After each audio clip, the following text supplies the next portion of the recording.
वे नीचे की 4 पंक्तियां लिखो। तत्व प्रदीपिका में किए गए विशेष अर्थों पर विचार करने के पूर्व एक बात और विशेष जान लेना जरूरी है। वह यह है कि मूल गाथा में उद्गल के स्पर्श गुण का निषेध करने वाला कोई शब्द नहीं है। इस कारण से आत्मख्याति में छंदानुरोध से छूटा हुआ मानकर शामिल कर लिया गया और उसके भी 6 अर्थ किए हैं। परंतु प्रवचनसार की तत्वप्रदीप का टीका में अव्यक्त का ही अर्थ स्पर्श किया है, जबकि आत्मख्याति में अव्यक्त को के अलग 4 अर्थ किए हैं। उपर्युक्त सामान्य जानकारी देने के बाद अब यह स्पष्ट करते हैं कि इस गाथा के भाव को आचार्य अमृतचंद्र इस ग्रंथ प्रवचनसार की तत्वप्रदीप का टीका में किस प्रकार स्पष्ट करते हैं।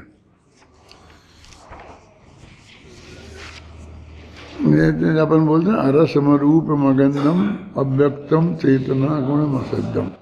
तो जब रस के निषेध के लिए अरस आया, रूप के निषेध के लिए अरूप आया, गंध के निषेध के लिए अगंध आया, तो फिर स्पर्श के निषेध के लिए स्पर्श वाला भी विशेषण आना चाहिए ना। लेकिन मूल गाथा में नहीं है। पढ़ो अपन अरसमरूप मगंधम अव्यक्तम चेतना गुणमसद्धम जान अलंग गहनम मंगल। इसमें स्पर्श शब्द नहीं है। जब मेरा ध्यान इस पर गया था, जब मैंने ज्ञानानंद स्वभावी लिखा था ना, तो उसमें लिखा था अरस अपूरी स्पर्शी पर से कुछ भी गंध नहीं। ऊपर गंध की बात ऊपर ले ली थी, क्योंकि उस पर हर एक भी आदमी को वैसे भी जब भी इस अरस अरूप इनकी बात आती है तो एकदम चारों चीज़ें एक साथ याद आती हैं। तो बहुत लोगों का तो ध्यान ही नहीं जाता है कि मूल गाथा में स्पर्श शब्द है ही नहीं।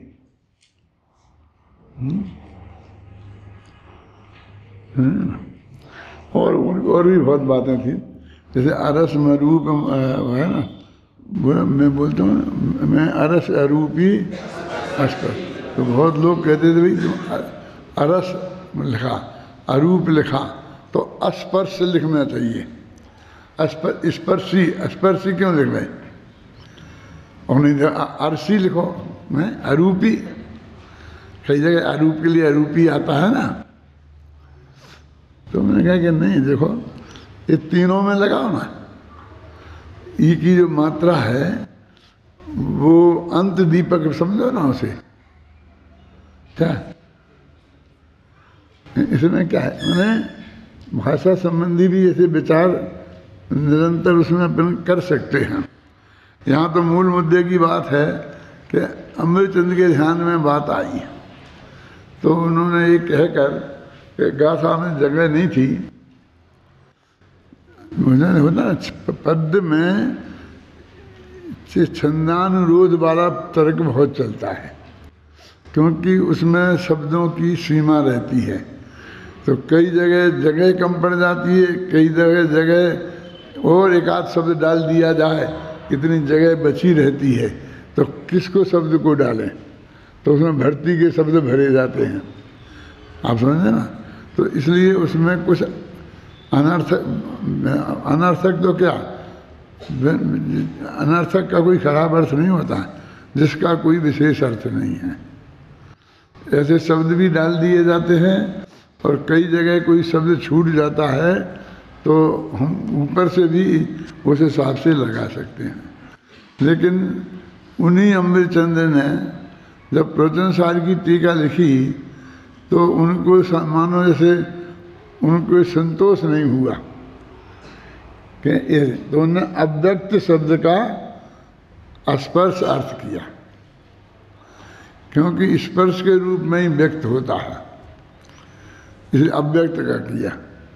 और फिर उस समय सार में उन्हें अलग ऊपर से ले लिया और अव्यक्त के 4 अर्थ अलग कर दिए। तो ये हम मिलान करके देखेंगे ना, तब हमें मालूम पड़ेगा। नहीं तो अपन समझ लेते एक सीखा था, सभी आएंगी जब चारों ही बातें आ जाएंगी, ऐसा हो जाएगा वैसा हो जाएगा, और ये फटाफट अपन वैसा अर्थ करते जाते हैं।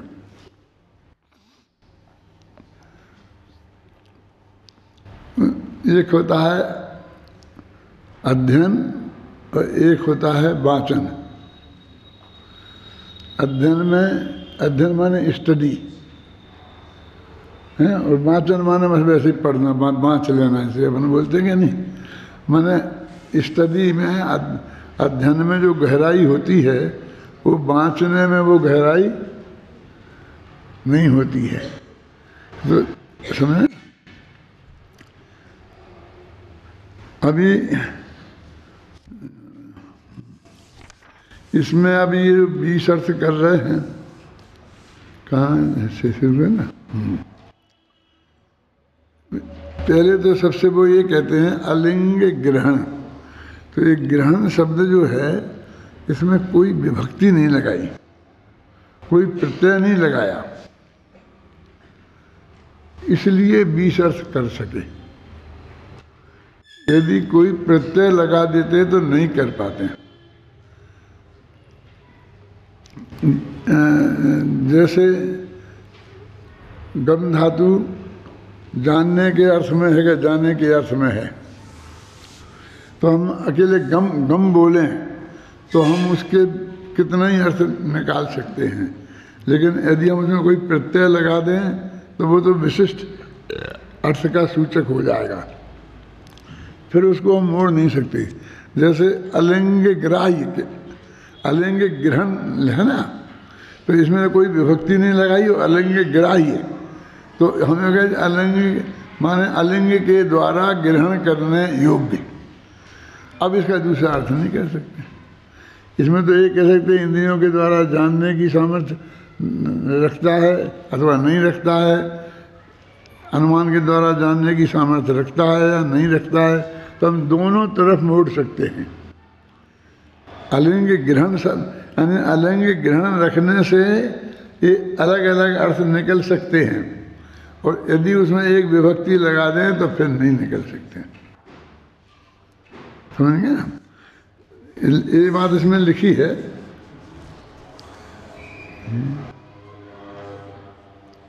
यद्यपि यहाँ अलिंग ग्राह्य कहा जाना चाहिए था, क्योंकि वो आत्मा है ना, तो 8 विशेषण हैं, तो शुरू से लगाओ कि अरस है, अरूप है, अगंध है, स्पर्श है, चेतना गुण से समृद्ध है, अशब्द है, तो फिर अलिंग ग्राह्य है कि अलिंग के द्वारा ग्रहण करने योग्य है। अब अलिंग का अर्थ क्या है अभी अलग से करेंगे। उन्होंने अलग अलग, लिंग माने चिन्ह भी होता है, पहचान का चिन्ह होता है ना, उसे भी लिंग कहते हैं। स्त्रीलिंग पुल्लिंग ये भी कहे पहचान के ही चिन्ह है ना। और फिर लिंग माने अनुमान भी होता है, लिंग माने इंद्री भी होता है, लिंग माने प्रत्यक्ष भी होता है, तो कई अर्थ होते हैं। तो अब लिंग ग्राह्य किसी चिन्ह के द्वारा ग्रहण करने योग्य, ऐसा अर्थ होता उसका। तो अभी फिर हमें किसी चिन्ह के द्वारा ग्रहण करने योग्य होता, तो ये नहीं कर सकते थे कि वो किसी चिन्ह के द्वारा ग्रहण करता है। ये समझ में आ रहा तुम्हें? ये एक की भी समझ में आया तो फिर मैं मेहनत करूँ। क्या कह रहा हूँ मैं? अलिंग ग्राही नहीं कह देते और अलिंग ग्रहण नहीं कहते, तो अलिंग के, अभी अलिंग का अर्थ बाद में करेंगे, अलिंग के द्वारा ग्रहण करने योग्य ऐसा अर्थ होता है ना। अथवा लिंग ग्राह्य, किसी लिंग के द्वारा ग्रहण करने योग्य, और आ लगा दो तो निषेधवाचक बन गया कि वो किसी भी लिंग से ग्रहण नहीं किया जा सकता। हम कुछ भी अर्थ करते, लेकिन उसको आत्मा को ग्रहण करने के संबंध में बात होती। तेरी समझ में आ रहा है? लेकिन आत्मा ग्रहण करता है, ऐसा नहीं हो पाता। मतलब वो कर्म ही बनता, कर्ता नहीं बन पाता। और अलिंग ग्रहण करने से हमें कर्म भी बनेगा, कर्ता भी बनेगा, ज्ञेय भी बनेगा और ज्ञायक भी बनेगा। तो अमृतचंद्राचार्य की बुद्धि कहाँ चली कि अलिंग ग्रहण शब्द है इसमें, तो हम इसको कई जगह ढाल सकते हैं। ढाल सकते हैं नहीं, बल्कि उनको ऐसा लगा होगा कि इसका अर्थ मैं क्या करूं, ऐसा करूं कि जो ग्रहण करता है कि ग्रहण किया जाता है, दो में से। अभी अभी मैंने आज एक जो पढ़ा है उसमें ये एक ऐसा ही शब्द था जो गुरुदेव ने उसका अर्थ जो जगत में नहीं निकाला जाता है वो निकाला है। तेरे पास यहाँ का भी क्या है? नहीं है, कल थोड़ी ला सकता है, रहेगा यार। मतलब ये है कि मैं बताऊंगा कि कोई भी व्यक्ति उस अर्थ को वैसे नहीं निकाल सकता, और जैसे गुरुदेव ने वो निकाला है ना। और अपने गले भी वो बहुत धीरे धीरे उतरता है। जो अर्थ वो निकाल रहे हैं वो इतने आसानी से नहीं निकलता है, क्या धीरे धीरे निकलता है। तो वो लेकिन उन्होंने निकाला है बहुत मार्ग में, कल बताऊंगा जब आएगा ध्यान में। अभी तो अपने यहाँ इसको शुरू करते हैं। अब जो ज्ञायक आत्मा लिंगों अर्थात इंद्रियों के द्वारा, लिंग माने इंद्रिय अर्थ किया यहाँ पर, अर्थात इंद्रियों के द्वारा नहीं जानता। अब यहाँ आत्मा को कर्ता बनाया ना, वो इंद्रियों के द्वारा नहीं जानता, तो लिंग माने इंद्रियां है ना। आत्मा लिंग माने इंद्रियों, अर्थ इंद्रियों के द्वारा नहीं जानता, इसलिए अलिंग ग्रहण है। तो इंद्रियों के द्वारा नहीं जानता, तो आ तो नहीं जानने के अर्थ में आ गया अलिंग ग्रहण में। तो माने लिंग माने इंद्रियां और उनके द्वारा ग्रहण नहीं करता।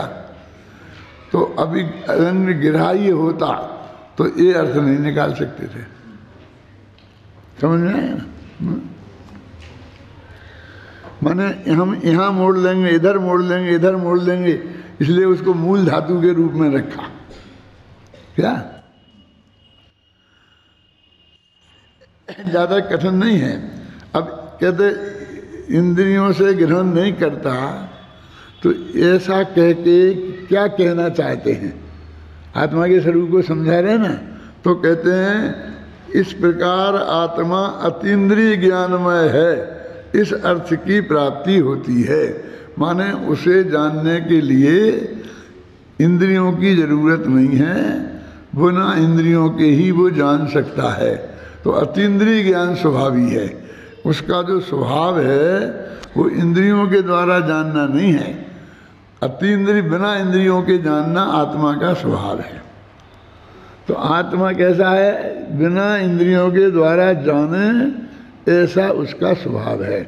फिर इंद्रियों के द्वारा जानता तो है फिर, तो कहते हैं वो उसका स्वभाव नहीं है, कमजोरी है। यानी ये चश्मा के द्वारा हमें दिखाई दे, तो मुझे देखो बिना चश्मा के नहीं दिखता है, और चश्मा लगा के दिखता है। तो मैं अंधा हूं कि सूझता है? क्या क्या माने नहीं दिखता ना।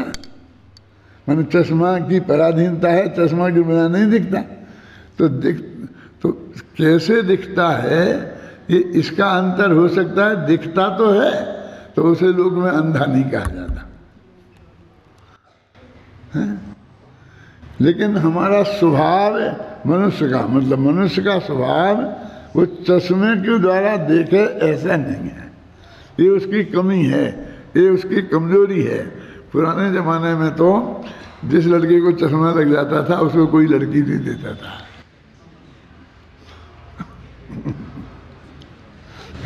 तो बहुत दिनों तक लोग लड़के चश्मा इसलिए नहीं लगाते थे क्योंकि फिर शादी नहीं होगी, इसलिए शादी हो जाए फिर लगन, और तब तक बहुत नुकसान हो जाता था।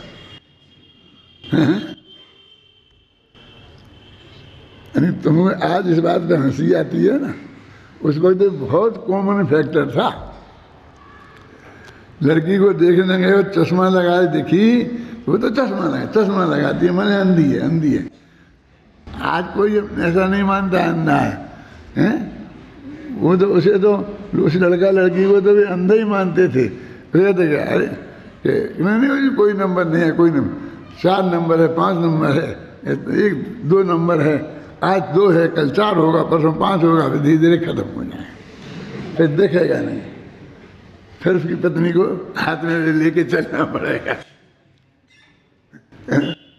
तो कहते आत्मा को जानने का स्वभाव है, लेकिन इंद्रियों के माध्यम से आत्मा जाने, ऐसा आत्मा के जाका जानने का स्वभाव नहीं है। बिना इंद्रियों के जाने ऐसा स्वभाव है, लेकिन बिना इंद्रियों के तो जानता नहीं है। और हमें तो 5 इंद्रियों के माध्यम से ही हम जानना, जितना जान करते हैं ना, रस का ज्ञान करते हैं रसना के माध्यम से, रूप का ज्ञान करते हैं चक्षु के माध्यम से। तो कहते हैं हमारे व्यवहार रूप परिणमन है ना, कमजोरी रूप है ना, तो इसलिए हम तो ये कह रहे हैं कि इस आत्मा माने ज्ञायक भगवान आत्मा का स्वभाव वो इंद्रियों के माध्यम से जाने, ऐसा नहीं है। मैंने किसी दूसरे के हमारा जानना माने स्वभाव है ना, और जो दूसरे की अपेक्षा रखे, दूसरे के सहयोग की अपेक्षा रखे, उसको स्वभाव नहीं कहते हैं लोग में। अब थोड़ी सुबह बादाम का हलवा खाना पड़ेगा, इसमें कठिनाई कुछ नहीं है, थोड़ी स्मृति याद रखनी पड़ेगी बातें। मैंने अपनों को प्रवचन में कर रहा हूँ, तो मैं आपको कोशिश करूँगा कि आप जिस दिन पूरा हो अपना प्रकरण, तो आप धड़ाधड़ 20 अर्थ सुना दें। क्या गुरुदेव सुना देते हैं?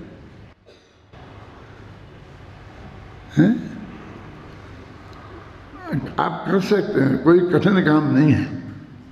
देखो पहला क्या हुआ, ज्ञायक आत्मा, अब कह रहे ना ज्ञायक आत्मा की बात है, संसारी आत्मा की बात नहीं है। लिंगों अर्थात इंद्रियों के द्वारा नहीं जानता, इसलिए अलंग ग्रहण है। तो आ माने नहीं जानता है, लिंग माने इंद्रियों के द्वारा, और ग्रहण माने जानना। अब ग्रहण करना, तो एक आत्मा का पर पदार्थ को ग्रहण करना, जानना ही ग्रहण करना है, क्योंकि और तो ऐसा ग्रहण तो वो करता नहीं है। अब मूर्ति है तो मूर्ति को ऐसे ग्रहण करने की बात नहीं है, उसने जान लिया, इसी का नाम ग्रहण है। अब जो 20 दफे आएगा ग्रहण ग्रहण, लेकिन सब जगह जानने के अर्थ में आएगा। तो सिर्फ कहते हैं कि हम उसको वो ग्रहण नहीं करता, याद ना, लिंग ग्रहण और अलिंग ग्रहण। तो लिंग से ग्रहण नहीं करता, ऐसा अर्थ हो गया ना। तो फिर क्या है, माने किसी लिंग माने इंद्रियां, इंद्रियों के माध्यम से वो ज्ञायक भगवान आत्मा पर पदार्थ ग्रहण तो करता है। अब क्या करें, तो उसको ग्रहण करने का स्वभाव नहीं है, इसलिए अलंग ग्रहण है। समझे, उस आत्मा का इंद्रियों के माध्यम से वो पर पदार्थों को जाने, ऐसा स्वभाव नहीं है। पर ये बात इसलिए अतीन्द्रिय ज्ञान स्वभावी है, इस अर्थ की प्राप्ति हुई। समझे ना। तो भगवान अभी भले ही इंद्रियों से जान रहा हो, अभी अतीन्द्रिय ज्ञान प्रकट नहीं हुआ हो, लेकिन जैसे कहते भैया, जैसे कोई राजाओं महाराजाओं के कुल का हो और आज बिल्कुल खाने को व्यवस्था नहीं हो, है ना, तो वो जब कभी कुछ उसके हमको चोट लगती है ना, तो वो कहता अरे भाई तुम में समझना, एक दिन हम भी ऐसे थे कि हम हाथी से नीचे नहीं उतरते थे, सारे लोग हमारे दर्शन करने के लिए वो दोनों सड़क के किनारे पर खड़े रहते थे। क्यों? ये जो राजा रानी होते हैं ये बहुत सुंदर होते होंगे, ये लगे बगल में लोग खड़े रहते हैं किनारे देखने के लिए, हैं? ऐसा कुछ नहीं है। काले कलूटे कभी कभी काने में ही हो सकते हैं। ये क्यों? कि लड़ाई में युद्ध में आँख फूट गई, क्या करे? अब निरंतर लड़ते रहना है। कभी भी आज शादी हुई, कल लड़ने चले गए और वहाँ आँख फूट गई, हाथ कट गया, कुछ भी हो सकता है ना। लंगड़े लूड़े कैसे ही हो सकते हैं। वो नाम ही राजा है, लेकिन वो राजा साहब की सवारी निकलेगी तो जनता दोनों तरफ खड़ी ही होगी ही। उसको कोई डंडा मार के खड़ी नहीं करनी पड़ती है, वो तो अपने आप ही खड़ी होती है। एकदम लड़की काली कलूटी कानी हो और वो रानी हो और वो बैठ के राजा के साथ बगल में निकले तो भी उतनी भीड़ होगी। क्यों? तो एक इसी के लिए ये देखें तो मुझे मूर्ख राजा ने कैसी लड़की पसंद करी। मैं वो सुंदर है क्या नहीं है तो बाद में पता चलेगा देखने के बाद। और हर वो खड़े कैसे ही थोड़ी हो सकते हैं, कैसे सब सुंदर ही हों। लेकिन वो तो समझ लो कि जिस पुण्य से वो उस राजा के पद पे गया उसी के साथ ऐसा पुण्य भी बनता है कि जब वो निकले तो सब लोग उसे देखने निकले। और वही दूसरे दिन तो बाजार में किसी काम से वैसे ही निकले तो कोई उसकी तरफ देखा ही नहीं। मैंने इतना ध्यान दिलाया था, उसका स्वभाव नहीं है ऐसा। जानता है तो मैं बार बार कह ही रहा था, वो इंद्रियों के माध्यम से जाने पर पदार्थों को ऐसा भगवान आत्मा का स्वभाव नहीं है। देखो अभी फिर देखो पढ़ो, ज्ञायक आत्मा लिंगों माने अर्थात इंद्रियों के द्वारा नहीं जानता, इसलिए अलंग ग्रहण है। इस प्रकार आत्मा अतीन्द्रिय ज्ञानमय है, इस अर्थ की प्राप्ति होती है। माने वो उस स्वभाव की बात है। मैंने आत्मा अतीन्द्रिय ज्ञान स्वभावी है, मैं ज्ञानानंद स्वभावी हूँ, तो मैं अनंत ज्ञान और अनंत आनंद स्वभावी हूँ। मेरा स्वभाव है ये थोड़ा थोड़ा आनंद आना, थोड़ा थोड़ा होना, ये मेरा स्वभाव नहीं है। आप समझे ना?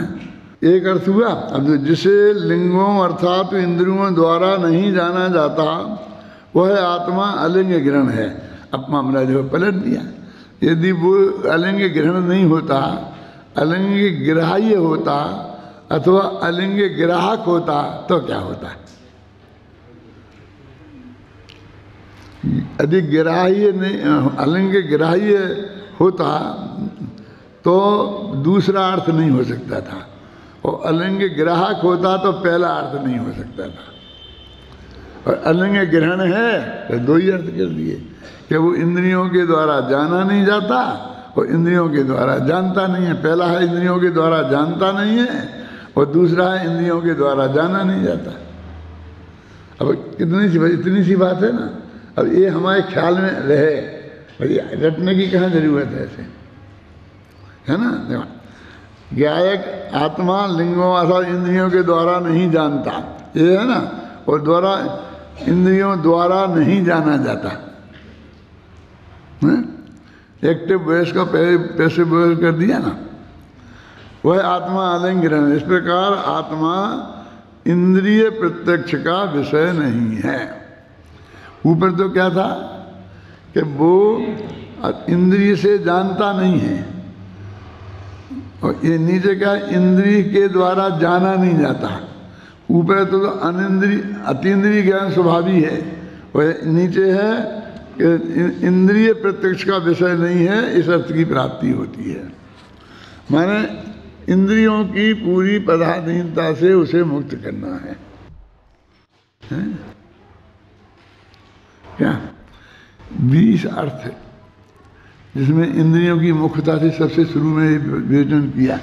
अब इंद्रिय ज्ञान नहीं है, इसमें कहाँ जरूर है, मतलब इसमें क्लियर कह रहे हैं ना कि वो इंद्रियों के द्वारा जानना उसका स्वभाव नहीं है और इंद्रियों के द्वारा जाना उसका स्वभाव नहीं है।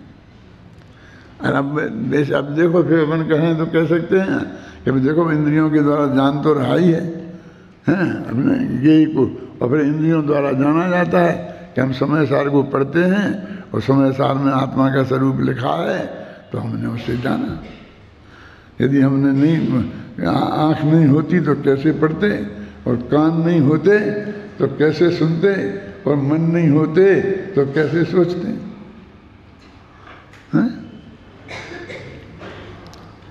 चिंतन विचारे तो सब करना ही चाहिए ना। देखो अभी जरूरत पड़ेगी तो अपन लौट लौट के आएंगे, थोड़े बढ़ो आगे, समझे ना। आप लोग घर पे भी एक दफ़े दूसरे दफ़े ने पढ़ना तो वो तुम्हारे चित्त में बैठते जाएंगे, याद भी हो जाएंगे, और फिर बाद में कभी मेहनत करोगे तो ज़्यादा मेहनत लगेगी, लेकिन अभी ऐसे साथ साथ में करते जाओगे तो सरलता से हो जाएंगे। अब जिसके प्रकार धुएं से अग्नि का ग्रहण ज्ञान होता है, उसी प्रकार लिंग अर्थात इंद्रिय गम्य चिन्ह द्वारा जिसका ग्रहण नहीं होता वह आत्मा अलिंग ग्रहण है। अभी देखो वहाँ तो अपन कह रहे थे इंद्रिय ज्ञान का निषेध करना था, और अब यहाँ अनुमान ज्ञान का निषेध करना है। जिस प्रकार धुएं से अग्नि का ग्रहण, तो धुआं क्या है? हेतु अपना है, और वो क्या है? साध्य है ना। तो अनुमान हो गया ना है? तो ये अब बताना चाहते कि अनुमान से पकड़ने में नहीं आता, आत्मा अनुमान से पकड़ने में नहीं आता। जिस प्रकार धुएं से अग्नि का ग्रहण, देखो उदाहरण तो दिया पॉजिटिव और सिद्धांत निकाला नेगेटिव। देखो एक एक विशेषताएं मैं बताता हूँ, उस पर ध्यान दे लो। वैसे तुम पढ़ोगे ना तो बहुत मुश्किल से पकड़ में आएगी, पकड़ में नहीं आएगी ऐसा तो संभव ही नहीं है। शनि पंचेंद्रिय हो, तुम सब बुद्धिमान होशियार लोग हो, इसलिए नहीं आएगा तो कह ही नहीं सकते हैं, लेकिन जैसा उपयोग एकाग्र करना पड़ेगा तब आएगा। देखो जिस प्रकार धुएं से अग्नि का ग्रहण होता है, उसी प्रकार लिंग अर्थात इंद्रिय गम्य चिन्ह द्वारा, लिंग माने चिन्ह, वो धुआं भी वहाँ चिन्ह है ना, उससे हमने अग्नि का ग्रहण किया है।